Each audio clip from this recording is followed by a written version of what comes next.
Tu as grandi dans une société qui t'a répété qu'il fallait toujours rester positif, sourire, relativiser, voir le bon côté, même quand tout brûle autour de toi, et sans t'en rendre compte, tu as intégré cette idée qu'exprimer une douleur, une colère, une peur, c'est déjà un échec.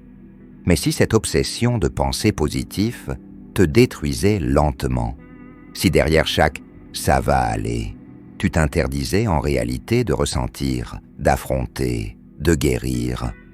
Aujourd'hui, on plonge dans un piège silencieux, la positivité toxique, cette cage dorée qui te pousse à cacher tes failles au lieu de les comprendre. On t'a appris que les émotions négatives étaient un problème, que pleurer, c'était être faible, que douter, c'était être instable. Alors tu te forces à sourire, même quand ton esprit hurle à l'intérieur. Tu deviens un acteur dans ta propre vie, jouant le rôle du « ça va », alors que rien ne va vraiment. Mais à force d'étouffer ce que tu ressens, tu te coupes de toi-même. Ton corps, lui, parle quand tu refuses d'écouter. Il parle en tension, en sueur froide, en nuit blanche. Il parle en fatigue nerveuse, en irritabilité, en journée où tu te sens vidé. Parce que le déni émotionnel n'efface rien. Il stocke, il accumule, il attend le moment où la façade se fissure. Et cette pression de toujours paraître heureux n'arrange rien. Les réseaux sociaux te montrent des vies parfaites, des visages lumineux, des citations inspirantes à répétition. Alors tu compares. Tu te dis « Pourquoi eux y arrivent et pas moi ?» Et pour masquer cette honte silencieuse, tu rajoutes une couche. Tu souris encore plus fort.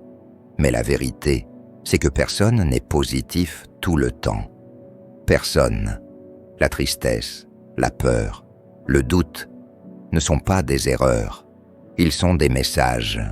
Ils te montrent ce qui n'est pas aligné, ce qui doit être compris, ce qui doit être réparé.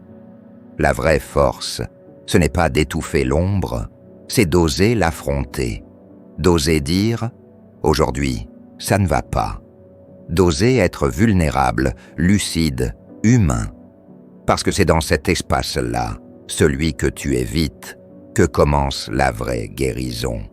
La positivité n'est pas le problème, c'est son excès qui devient toxique. Ce moment où tu cherches tant à être lumineux que tu te perds dans ta propre lumière.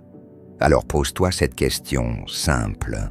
Est-ce que je souris ou est-ce que je me cache?